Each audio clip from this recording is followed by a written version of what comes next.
welcome to Silver for Devils. It's again a great week after that finale, the 10th finale. We can afford smiles now that United have made top three. Like it didn't look like it pretty much the entire game, and I think Ole gave us that drama in the end. But somehow we got through, and it's good. It's good. Like at least now we can show our faces to Liverpool fans.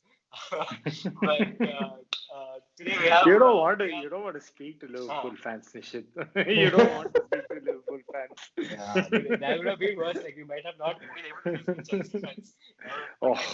Do whatever you want in the FA Cup. Doesn't matter. Yeah. Anyways, guys, today we have a special guest. He's a fantastic footballer. He is from Bangalore, currently living by himself in Bangalore in the lockdown, and he would have been even more depressed, guys, if we hadn't finished top three. So luckily for him, we have Rohit Nair. What's up, Rohit? What's up, guys? How are you guys doing? It's so nice to show our faces once again after a couple of terrible seasons. So I'm really happy to come out in the open now. It's just sad that we had to face Liverpool fans in this avatar, but hopefully there's always a first and last time for everything. So hopefully this is the last time this happening. I mean, they had to win. They had to they won the championship on Skype basically. So pretty nice. Yeah. I mean, that's fine. It softened the blow. For sure. So, anyways, guys, so this is a series of videos where we are interviewing or basically getting fan opinions. Most of them are non-stadium fans who are pretty much in different parts of the world, most likely in India, obviously, trying to get their opinion on the entire season that United has had until now, and hear them out. And what do you think about the next season as well? So, Rohit, let's go with the first one. Ole, it's been Ole out for most of the season. Almost I think a lot of United fans also started turning out on him. And you had, pretty much everybody eating him alive, media, analysts, Roy Keane. So he's turned it around, got that third spot, and he's also in the shout for title as well with the Europa League. So what do you think? What's your report card? What do you think about Ole and the season he's had? Is it for me or Arjun? For you. Okay. Wait, first of all, I'm just happy that we're playing football the United way. That's the most important thing because, seeing the stuff that Van Gaal and Mourinho were putting out, I was very close to quitting the sport altogether. But I'm happy that, I'm just happy that first of all, the quality of football is improved. Of course, the results do matter and all that, but that only comes when you have certain bit of the DNA in the club. And I'm glad that he's bought a lot of youngsters and given them the chances, and they've actually they're stepping up to the plate, And also as a manager, I think he has shown in the second season, his first full season also in the club. So I think that he's proven that he has the quality to play in the Premier, to manage in the Premier League at least. And the fact that we finished third with this squad is actually pretty good. So I think Ole has been quite a good signing second time on, I guess. You can say that. Definitely, I think. Talk about what he's achieved. It's largely underplayed. Like we have probably one of the most meanest defenses. If you see the entire season, we've conceded probably the third least below City and Liverpool. We've also scored a good number of goals. Our attacking three are better than the attacking three of Liverpool, considering all competitions put together. He's brought back players like Martial in terms of form, Matic in terms of form, Fred, who had a pretty much a super season until obviously Bruno came in and he was benched a bit. So he's turned it around. He's also brought in that pattern of play. So in that sense, probably also because he's going to continue into the next season and seasons thereafter. Have you seen that particular pattern of play that now you can say, okay, United have this play that we can understand, or we can at least see, unlike Mourinho or Van Gaal, God knows what is happening. So do you see there is a structure, or there is basically some theme that he's starting to form? Rohit, you only. Yeah, absolutely. Because I think one of the main things that he did was bring in Van Bissaka and Maguire, bro. Because what is happening is earlier we didn't have a set defense, and I think after the restart, I think we started like 4-5 games straight with the same defense and the same team. So that itself is a big thing, because that was a record that we had done after like a lot of years. I think since Fergie, we had not had a team that was consistent through the league. So that's one really important thing that we've got into the team. And also we need to understand the fact that these boys are all young, all between like 25, 22, 25 years. So it is a team for the future as well. And I'm happy that the midfield is also stepping up, including the forwards, and the fact that these boys are from United, guys like Pogba, Rashford, Scott McTominay, all these boys, they're all from United, and it's nice to see that they're all coming. Greenwood, how could I forget? Yeah, especially Greenwood. These boys are stepping up and showing that they want to play for the club, and that itself shows that we are going in the right direction. All that we need probably now is some consistency in terms of results, where we convert draws to wins and minimize the losses, which I think we did, considering the large part of the second half of the season after the lockdown and all that. But I think hopefully if we can continue this consistently next season, there is a title around the corner for sure. Yeah. Who do you think were like the players who impacted, or rather brought us through most important, important, the third place? most amount of impact. Also a couple of semi-finals also in there. So we did have a pretty good run if you look at it. So who do you think was there before Bruno? We can call that the pre-Bruno era and Bruno era. Okay, because I think after post-January, I think it's been Bruno's United, so we don't even have to talk about who the impact player was. But I think even to a large extent Rashford and Martial, because I mean all of us will be talking about the midfield and all that, but these guys actually like they put in like they put in like the term, what is the term, they put in a shift, dude, in the first half of the season especially. These guys were actually like scoring goals, like even in the matches that we were losing or drawing, they were at least coming up and showing up and scoring goals and stuff, including the boys like Greenwood and all. So I think Rashford and Martial for sure have been two players who actually like had a great season from the beginning, if you consider how they played. When and you think about also the fact, not too much of creativity before Bruno came in, there's hardly any creativity, and these two guys had to really create for themselves. They used to have a lot of interplay between them and create a lot of goals. Exactly. So and also I've become a huge fan of Wan-Bissaka, because he's something else too. Like defensively, what he offers is just incredible. I mean, the fact that he still has Sterling in his pocket itself shows that he's a world class player. So I'm happy that lollipop and then it's just dude. He's just like, now the issue we had with right back for so long is solved, because I think Damian was not as good enough, and whoever was before Ashley Young. Ashley Young. Oh, the legend, the legend Ashley Young. I mean, I don't want to make fun of him because he served our club for so many years and all that.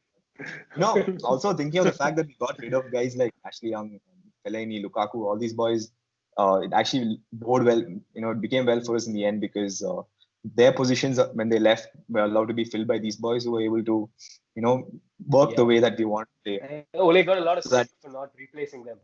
He got a lot of stick for that as well, and I think it's turned out well. Definitely. Yeah.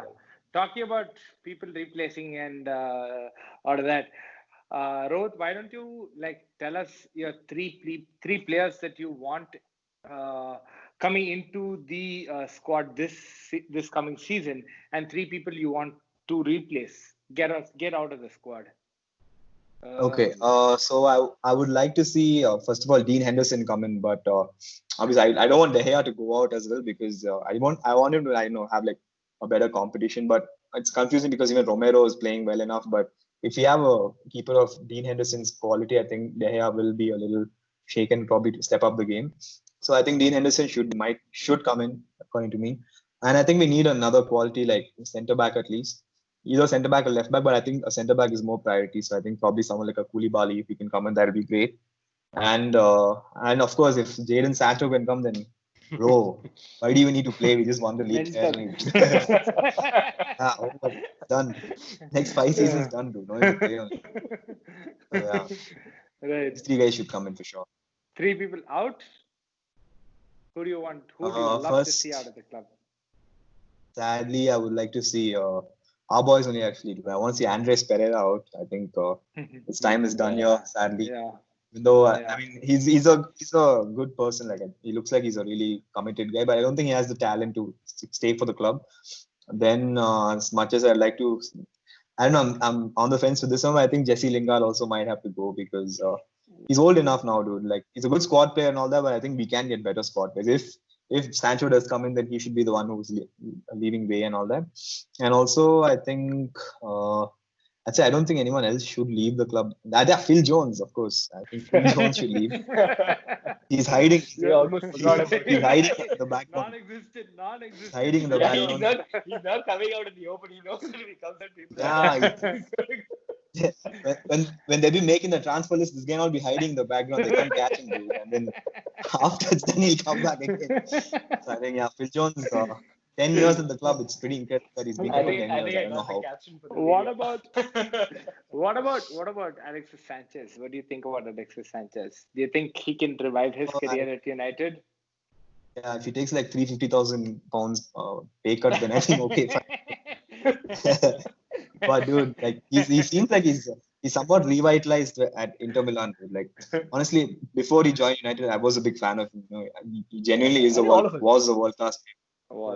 For sure. That the fact that we spent so much on him only shows that he was genuinely world class. I mean, he's regained some of that form back, not all of it. But I don't think he's good enough to play for us again because our boys up front are really good. I don't even think he's good enough to be he's too good to be a substitute for us. And I think Inter Milan, it's good that he's playing well again for them, but hopefully we get rid of him also. Yeah. Hopefully we get rid of talking about one person that you wanted in. A really controversial thing is that Koulibaly. You said Koulibaly. Koulibaly. Let's not joke around. He's a really good defender. But do you think with the price tag that is being spoken around, and considering his age, he's about 30, 31, 32. Do you think he's worth that money? Do you think he will make sure we get that money back for the amount that we pay? And Napoli won nothing less than about 90 million from what we hear around. So you think that's a good enough signing? You think that will work?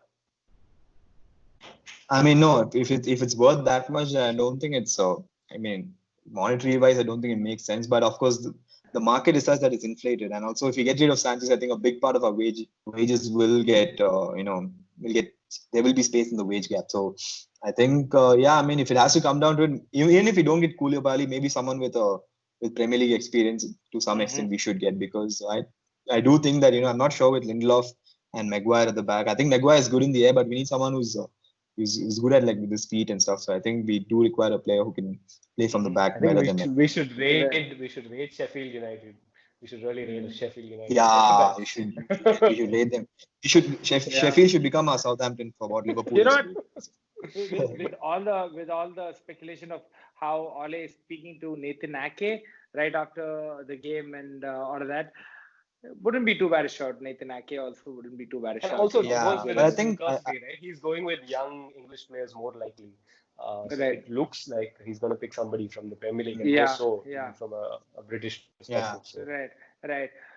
So also talking about like the next season, what do you think is a realistic target that we need to set that United needs to have for the next season, be it in the league or be it in the cups, like the Carabao Cup, the FA Cup, and the Champions League? I think Premier League. I think if we have one or two more additions, we should be good for a title challenge at least for sure. I mean, considering the fact that we weren't even considered for the past 6 seasons, I think this is probably our best chance to give it a good fight, if not win it at least. So I think we should genuinely try to go for the title next year. I mean, I would be disappointed if we finish anywhere less than second at least. So I think there should be an improvement from this year at least. I think at least one of the FA Cup or the Carabao Cup, man. We need one trophy to get us back into the winning spirit. And if we do that, then that's good enough. Champions League, I'm okay. I mean, it's back after a while, so anywhere after quarters, it's like a big bonus for me, to be honest. Bonus. Yeah. Right. Yeah. Right. I think. I think minimum is again nothing less than third position is what we'll accept. Yeah, I think, and covering and reducing the gap, right? Reducing the gap with the Liverpool and Man City. I mean, you consider you look at post Bruno Premier League. if you look at the points tally, we come first, and then 2 points behind us is Manchester City, and then about 6 points behind us is Liverpool. So we have started off in the right direction. So I think Sure. we should definitely be in a good position. Yeah, for sure. Yeah. Thank you so much, Rohit. It's been a real pleasure. Hey, no problem, guys. We'll It's a definitely have pleasure. you on again. Yes. Done. It's been Super. great. Yeah. Hopefully, hey, by the way, our season isn't done yet. We still have the Europa to look Yeah, forward you're to. about. So Yeah. if we get that trophy, then I won the Premier League next year, dude. Like then they've got the winning spirit in. So I mean, hopefully we do get it. Let's hope for that. I think Europa, we're going to be back. I have a pretty good feeling about Europa, especially after the whole pressure is off. Yeah. So Yeah. it looks good. And hopefully, we're going to be back with football. That's more important. Yeah. Yes. And hopefully we don't face Inter Milan also in the finals. It'll be just really sad watching Lukaku and the likes and all scoring against us. So hopefully I'm sure he wouldn't score. I'm sure. That'll be I'm sure. That'll be like the icing on the cake. You really think he'll be able to get a header against Maguire in the box? He won't have enough energy to lift his fat ass off the ground. Probably Lukaku will still be doing that direction pointing, still tell where to go. Yeah, old habits. All right, well, great fun talking to you. Thank you so much. Guys, Thank you. Yeah. Guys, man. Bye-bye. Please follow the series of videos. We're gonna have more fans coming in, so tune in, watch, and please share. See you guys. See you, Arjun. See you. Thank you. Bye. Thank you. See you, Rohit. Bye. Bye-bye.